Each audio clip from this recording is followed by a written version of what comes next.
I really enjoyed starting off the day trying to ramble. Today, I'm going to do that again. Today's card is Positive Vibes, and it reads, Don't worry about things you can't control. This is actually very pertinent to something that was happening to me very, very, very recently.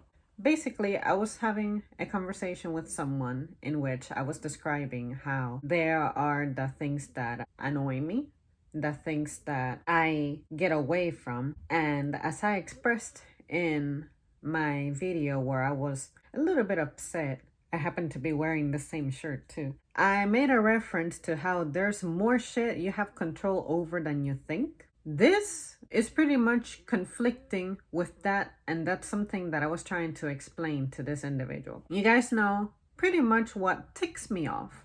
And what I mean by tick off is not that, well, my day is ruined as a result of customers being unnecessarily ignorant, which I will continue to be grateful for that very simple way of phrasing my frustrations that I got from the comments, because I've been seeing it more and more and more. It actually helped me with coping. But it's hard on occasion to be fully aware of what's something that's under your control and what's something that isn't. The things that I don't have any control over, my way of dealing with it is I get as far as I can with it, and after that, I just let it go. And I believe that letting go of something is my version of not worrying about something. And I believe that worrying, very simplified, is for you to occupy yourself in advance with something,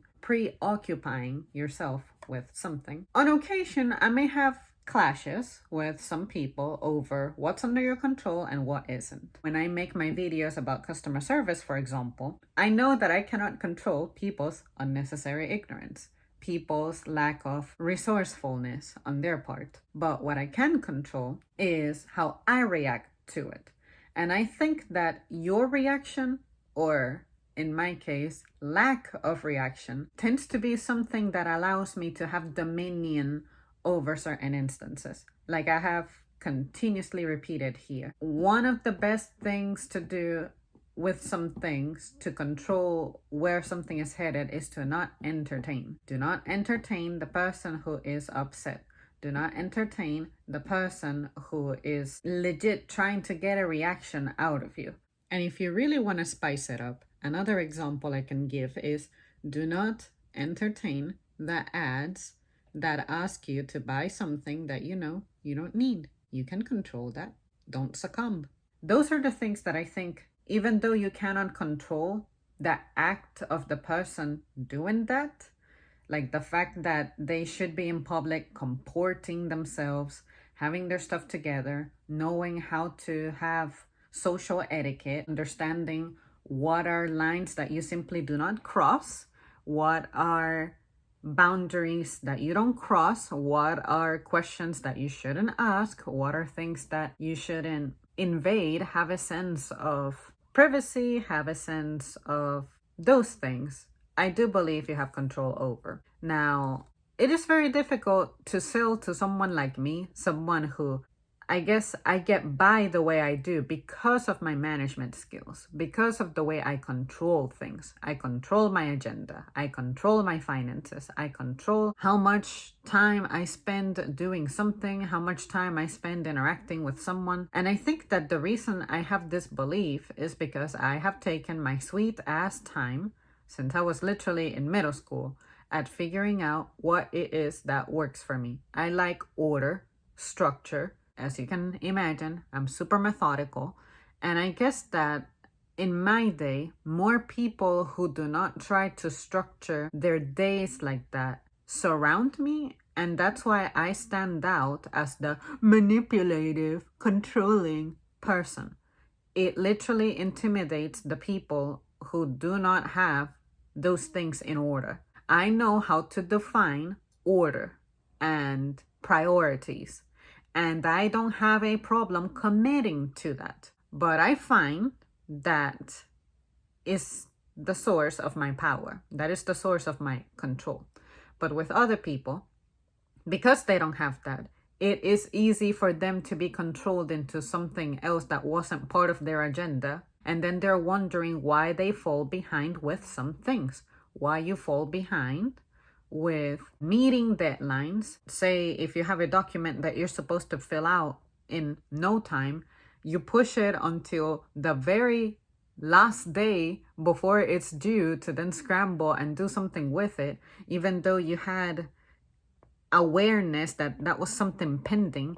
I stopped being like that. And instead, I realized that I was happier adopting the as soon as I get it, I'm going to own it and neutralize it. But there are people who do not accept it like that. And I think they could benefit from adopting my style. But of course, I cannot control the person deciding that. It's something they have to discover on their own. But what makes me sad is when they express dissatisfaction and frustration that their projects, like I have said before, incomplete projects turn into a waste of time, or they have incomplete projects that they still wish to fulfill. And I start describing what it is that I, as an outsider who is unbiased, observe about them that they're not controlling, they're not taking charge of, and then the person gets offended. That is the problem. I wish I could control the individual's, I guess, predisposition to be reactionary, to think the worst about something that sounds critical. And I wish instead that they would be like, you know what? You have been right a lot before. I see how you have changed things for the better for you on your own. Maybe I ought to at least try. And if it doesn't work out, then I can report back to you and be like, I appreciate your contribution. It didn't work out for me. This is why. But not giving up. You can handle that any number of healthy ways. But instead, you just want to sour your relationship with this person. So that's the way I look at this. I don't worry about things I cannot control, such as my obligations, right? And my duties and responsibilities being a member of society the way it is, right? But there are a lot of those tiny details that you have more control over and that you have to accept what kind of effect it has on you, whether it be positive or negative. Hold on to the positive, identify the negative, especially the negative disguised as a positive. And to give an example of that, maybe something new happens in your day that you enjoy a lot and you're like, I want to be on board with this. But you don't consider what cost that's going to have. Is it going to keep you away from home more? Is it going to drain your energy in ways that you gotta remember you have to redirect to other places in your life? Is this demanding more of you, but in a total trivial way? It's not something that actually helps you grow in any way. Little details like that. Something that I have learned is the power of my no, N-O, my power of rejection and my power of declining. There are some people who I love with every fiber of my being, and they keep coming up with plans and inviting me to things, and unfortunately I have to say no. Not because I don't love them, not because I'm not humble, not because I don't want to be a part of any of that, not because I don't need the company. Like, you guys know that I have expressed how lonely I feel.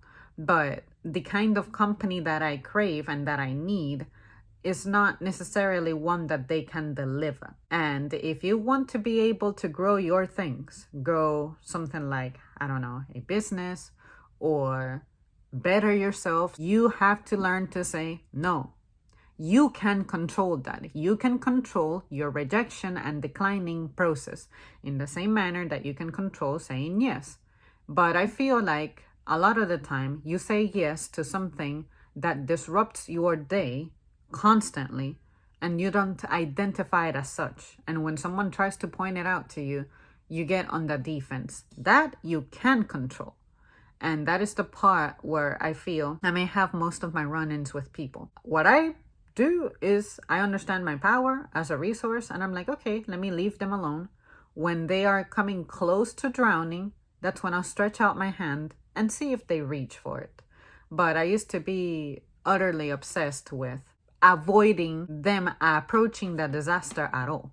So now I've been going against how I think things, and I'm like, I will await for disaster to happen, remain calm, and ultimately take charge, be the leader that I guess I need to be for that instance. But it's not fun because, again, I structure things and think of things and conduct myself the way I do precisely to avoid that rush, to avoid having to scramble like that. But I guess not everybody values that. And that's the thing that I'm trying to train myself to accept. Well, there you guys have it. Thank you so much for tuning in. Let me know your thoughts on this one, and I'll see you soon.